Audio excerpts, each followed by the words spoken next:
before and after. Hi mga mare ko! Another day, another mini vlog. For today's video, finally, ipapakita ko na sa inyo ang aking dream room. Ito talaga yung araw na pinakihintay ko mga mare ko dahil finally, tineliver na yung mga furnitures na binili natin from KWY Furnitures. After 5 to 8 days mga mare ko, dumating na yung in-order ko. Grabe, na-amaze ako kasi sobrang bilis ng process dito kay KWY. Kapag nag-order ka sa kanila mga mare ko, naka-disassemble pa yung mga items, then i-assemble nila mismo sa bahay mo. Sa mga oras na yun mga mare ko, pinapanood lang namin sila kuya kung paano nila i-assemble yung bed frame ko. Sobrang excited na talaga ako mga mare ko kasi ini-imagine ko na agad yung magiging outcome ng dream room ko. Super satisfied ako sa mga binili kong furniture sa kanila mga mare ko. Grabe, sobrang ganda! Kaya the best choice talaga na kay KWY Furnitures ako bumili ng mga gamit. Grabe, hindi ko ma-explain yung nararamdaman ko mga mare ko. Sobrang saya at sobrang excited na talaga ako. Kaya maraming salamat din po kila kuya na nag-deliver at nag-assemble ng mga items na binili ko. Lakas maka-social ng bed frame and mattress nila mga mare. Tignan nyo,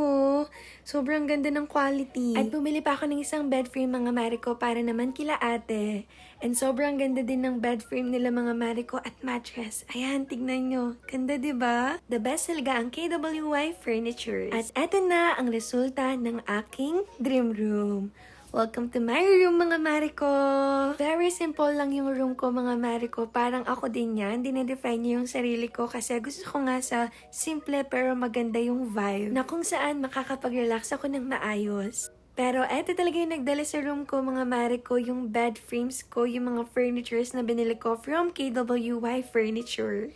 Bubili nga din pala ako ng side table sa kanila mga mare ko. Tignan nyo, sobrang ganda din. At eto pa mga mare ko, isa sa pinaka-favorite purchase ko from KWY, etong accent chair nila. Sobrang ganda mga mare ko. Para akong prinsesa kapag uupo na ako dito. Sobrang ganda talaga ng quality ng mga furnitures nila mga mare ko. From colors, fabrics, grabe. I-exceed pa nila yung expectations mo sa mga furnitures nila once na bumili ka sa kanila mga mare ko. Hindi ako nagkamali mga mare ko na KWY Furnitures yung pinili ko para sa mga gamit ko dito sa aking room. Kaya kung naghahanap kayo ng affordable yet quality na mga furnitures, dito na kayo kay KWY Furnitures. And for sure mga mare ko, babalik ako kay KWY para mamali ulit ng mga furnitures. Thanks for watching mga mare ko. See you in our next vlog. Bye! Mwah!